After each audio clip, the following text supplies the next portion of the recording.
Muy buenos días, amados hermanos. En esta mañana maravilloso, porque digo maravilloso porque es Dios quien nos regala este día y este momento para poder compartir la palabra del Señor. Por eso ahí donde estás, donde tú estás, mi hermano, mi hermana, pues abre la palabra del Señor, busca la palabra en Primera de Juan, en el capítulo 5 y específicamente en el versículo número 13, donde estaremos meditando en esta mañana. Capítulo 5, Primera de Juan, verso 13, la palabra del Señor dice: estas cosas os he escrito a vosotros que creéis en el nombre del Hijo de Dios, para que sepáis que tenéis vida eterna y para que creáis en el nombre del Hijo de Dios. En su libro El progreso del peregrino, este escritor cristiano, Juan Bunyan, narra o escribe una historia, obviamente, y menciona el recorrido o la travesía que efectúa un cristiano. Obviamente, Cristiano es el nombre de este personaje que obviamente representa a cada cristiano, ¿no? A cada uno de nosotros. Y Cristiano realiza obviamente todo un recorrido con el fin o con la única finalidad de llegar a la ciudad celestial, es decir, de llegar al cielo. Pero justo al inicio de su aventura, una vez que Evangelista le muestra el camino que debe seguir, él se apresura a salir de casa en pos de ese camino. Obviamente él sale y toma ese camino gritando. Y en esos gritos dice: vida, vida, vida, vida eterna. Y él dice, inicia su recorrido con ese objetivo de ir a la vida, de llegar a la vida eterna, sin mirar atrás. El peregrino tenía su mirada fija en la meta. Por eso decía vida, vida, vida eterna. ¿Cuál era su meta? La vida eterna. Sentía una carga muy pesada de la cual no podía encontrar descanso. Él se había propuesto encontrar a aquel que podría darle reposo a su alma para siempre. Así que, de esta manera, sin importar las voces, obviamente que llegaban a él y todo pues a su alrededor, dice él, sin darle importancia a todo lo que pudiera pasar en retorno, él simplemente emprendió su viaje. Y sabes, el apóstol Juan habló bastante acerca de la vida eterna. En, en el libro de Juan, en el capítulo 20, en el verso 31, por ejemplo, él dice que el propósito de su escrito es que podamos creer que Jesús es el Cristo, el Hijo de Dios, y para que creyendo, tú y yo, podamos tener vida en su nombre.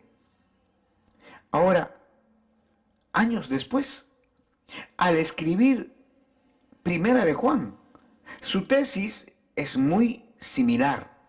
O sea, lo que va a escribir o lo que escribe es algo similar a lo que fue escrito hace un tiempo atrás. ¿Y de qué escribe? Obviamente de la vida eterna. Donde la vida eterna se encuentra, dice, en creer y obedecer al Hijo de Dios. Interesante. Por eso es que, obviamente, lejos de verlo como algo repetitivo, es indispensable que tú y yo podamos meditar a la luz de la palabra escrita, obviamente, en Primera de Juan. Ahora, dos realidades con respecto a la vida eterna para fortalecer nuestra fe. ¿de qué realidades hablamos? Obviamente de este mismo escritor, el evangelista Juan, pero escribe uno en el libro de Juan, en los evangelios, en uno de los evangelios, y otro es en la epístola o en la carta, en la primera carta de Juan. Ahora, veamos entonces, veamos un poco acerca del regalo de la vida eterna. Este es un tema que obviamente Juan, el evangelista, Juan, el siervo del Señor, obviamente pues narra, escribe, da los detalles, ¿no? Juan, recuerde que él fue un testigo ocular del ministerio del Señor Jesús aquí en la tierra. Él contaba con el testimonio de primera mano. A él nadie le dijo, a él nadie le contó, a él nadie vino y él estuvo escuchando historia tras historia. No, él estuvo con el Señor Jesús. Recuerde, el discípulo amado estaba en el círculo de sus íntimos. Por lo tanto, obviamente, pues este testimonio, como vuelvo a repetir, de primera mano. ¿Por qué? Por lo que definitivamente él estaba muy cerca a él. Y además esto hace que obviamente ahora pues le resulte a él muy natural abrir su corazón para recordar a cada uno de sus lectores acerca del regalo de la vida eterna. Ahora, ¿por qué digo esto? Porque Juan tantas veces oyó mencionar acerca de este tema al Señor Jesús. Tantas veces estuvo presente cuando el Señor Jesús hablaba acerca de la vida eterna. Esta vida eterna radica en un elemento sumamente importante. Ahora, siempre el Señor Jesús mencionó acerca de que para tener la vida eterna tenemos que creer en Cristo Jesús. Recuerde usted cuando dice Juan capítulo 3, verso 16, por ejemplo, por citar un texto bíblico, ¿no? Por citar uno, que obviamente es conocido, usted lo conoce, lo conocemos. Porque de tal manera, dice, ¿verdad? Amó Dios al mundo, que ha dado a su Hijo unigénito, para que todo aquel, y aquí viene, ¿verdad? Para que todo aquel que en Él cree. Entonces, es importante creer en Cristo, sí, y eso es lo que dice el evangelista Juan. Este siervo dice, porque en realidad esta vida eterna radica en este elemento sumamente muy importante. ¿Cuál es? Creer en Cristo. Yo te pregunto, ¿tú crees en el Señor Jesucristo? ¿Creemos en Cristo Jesús? Pero no me refiero a ese simple creer, de poder nosotros decir con nuestros labios, sí, yo creo, sino un creer o una fe que implica tomar pasos de obediencia, una fe que implica pues tomar acciones, no solo es decir de labios para afuera, no solo es decir yo creo, mientras que todo está bien a nuestro alrededor, mientras que hay salud, entonces sí creemos. Mientras que las cosas están bien, creemos. Mientras que aún dentro de la pandemia y aún todavía no está sucediendo cosas pero tan apremiantes y difíciles en nuestra vida, todavía podemos decir, sí, Señor, yo creo, Señor. Pero ¿qué tal si en algún punto de nuestras vidas las cosas comienzan a cambiar? Comienzan a haber ciertos, podríamos decir, ciertas circunstancias donde el cristiano ya es perseguido por su fe, donde el cristiano por ser cristiano ya no puede adquirir 1 kilo de arroz, 1 kilo de azúcar, donde el cristiano por ser cristiano ya no sea bien visto en la calle. ¿Por qué? Porque inmediatamente una vez que sea reconocido como cristiano, automáticamente puede ser apresado, llevado a lugares, así como en los tiempos de la primera iglesia, así como en los tiempos, la primera época de la vida cristiana, donde los cristianos eran perseguidos y llevados a coliseos romanos a causa de su fe. Eran muertos. Entonces te das cuenta. Ahora, creemos, creemos realmente en el Señor Jesucristo. Al depositar nuestra fe en Cristo, de hecho, debemos confiar plenamente en la obra redentora, en esa obra divina más gloriosa que puede existir. Cristo es la propiciación por nuestros pecados. Es decir, la venida del Señor Jesús a esta tierra tenía un propósito, el amor de Dios hacia nosotros, hacia ti, hacia mí. Obviamente este amor radica en que Dios envió a su Hijo en propiciación por nuestros pecados. No hay necesidad de otro sacrificio. Jesús dijo, consumado es. Estas fueron las palabras del Señor Jesús en la cruz antes de expirar y sin duda deben traer aliento a nuestras vidas. Porque esto nos da seguridad, porque esto nos da convicción, porque el Señor Jesús al decir consumado es decir, lo que está diciendo es tarea cumplida, misión cumplida, ya está efectuado, ya está hecho la tarea por el cual vine a este mundo. Y obviamente el Señor Jesús fue a la cruz por tu vida y por mi vida. El pago fue completo, fue justo, fue perfecto. Pedro recuerda esta misma verdad en su primera carta, porque también Cristo padeció una sola vez por los pecados, el justo por los injustos, para llevarnos a Dios. El autor de Hebreos también lo expresa cuando escribe acerca de la suficiencia del sacrificio del Señor Jesús.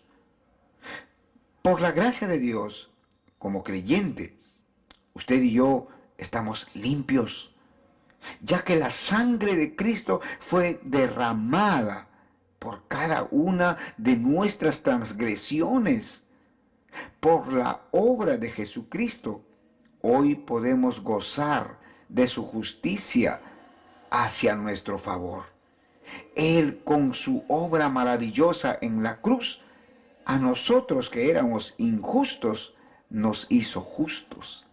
Nosotros que teníamos nuestro corazón tan sucio, llena de vileza y de pecado, el Señor Jesús lo limpió y lo lavó completamente. No hay mayor motivo de gozo y paz para el hombre que el perdón de sus pecados. Esto es maravilloso, es algo indescriptible, es algo que solamente puede tal vez entenderlo la persona que ha recibido a Jesús en su corazón y esa persona haya experimentado la paz de Dios en su corazón, la alegría y el gozo de Dios en su corazón. Por esta razón, ¿sabes? El otro punto que debemos considerar es que también nosotros vemos al fruto de la vida eterna como algo que viene de parte de Dios para nuestras vidas. Tener el privilegio de ser llamado hijo de Dios es sin duda la mayor alegría que existe.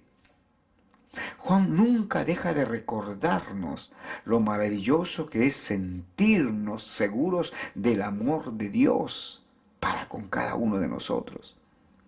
Es importante recordar que no podemos tener ni una gota de orgullo por haber encontrado a Dios. Si amas a Dios, es únicamente porque Él te amó primero. Y esto lo tienes que entender tú, eso lo tengo que entender yo. si amamos a Dios, es porque Él me amó primero, Él te amó primero. Por eso lo amamos. Porque cuando Dios vino a nuestro corazón, Él nos llenó de su amor para capacitarnos a nosotros ahora y poder de esta manera amar a los demás con este amor verdadero. No existe logro o mérito alguno en nosotros en cuanto a haber alcanzado el amor de Dios. No, esto es gracia, esto es regalo. Nosotros no hicimos nada para merecerlo. Al contrario, éramos pecadores, éramos enemigos de Dios, estábamos lejos de Dios. Sin embargo, Él nos alcanzó, Él nos dio. Además, Juan afirma que la certeza de la vida eterna produce un fruto en la vida del creyente. Por ejemplo, el amor. Porque Él te amó, tú puedes amar también. Juan sabía lo importante que es el amor. La realidad de la vida eterna no debe producir pasividad en tu vida. La certeza de la vida eterna produce fruto y este tiene su raíz en el amor. El objeto de nuestro amor no está en lo que este mundo ofrece. El amor que debe caracterizarte o que debe caracterizarnos es aquel que busca amar que busca que en todo caso que amemos, que busca que tú ames, que yo ame a mi hermano de la misma manera que Dios me ama a mí y te ama a ti. Es precisamente este amor expresado de manera práctica el que da testimonio de tu amor hacia Dios.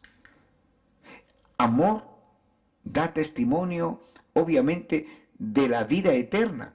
Este amor de Dios da testimonio de la vida eterna.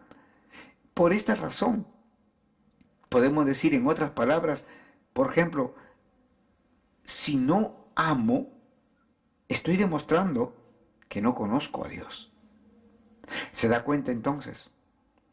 Si yo digo que amo y lo manifiesto de manera práctica, pues entonces sí, estoy realmente amando al Señor, pero al mismo tiempo dando testimonio de la vida eterna.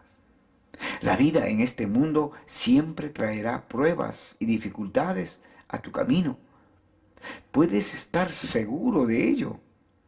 Lo importante es que como cristiano recuerdes que el regalo de la vida eterna afianza tu fe. Te recuerda de la seguridad que tienes en el sacrificio perfecto de Cristo y te lleva a amar de la misma manera que Él te ama. Ten cuidado de no amar solo de palabra ni de lengua, sino también de hecho y en verdad. Ama a tu hermano en todo tiempo, más aún cuando se encuentre en necesidad o en pruebas. No te canses de amar. Ama a tu hermano, aún cuando tal vez haya actuado mal en contra de ti. De la misma manera que Peregrino se marchó deprisa al son de vida, vida, vida eterna. ¿Sabes? Te animo a que tu corazón palpite de emoción al reflexionar en la vida eterna que tienes en Cristo Jesús y su perfecto amor hacia ti. Gózate de la vida eterna que Dios fielmente te dio en su gracia. Ama a tu Señor con todo tu corazón, con toda tu alma, con todas tus fuerzas. Ama a Dios incondicionalmente. Ama a tu hermano de manera incondicional. Ama a Dios con todo tu corazón y de esta manera, al amar a tu hermano incondicionalmente, estarás mostrando que realmente amas a Dios.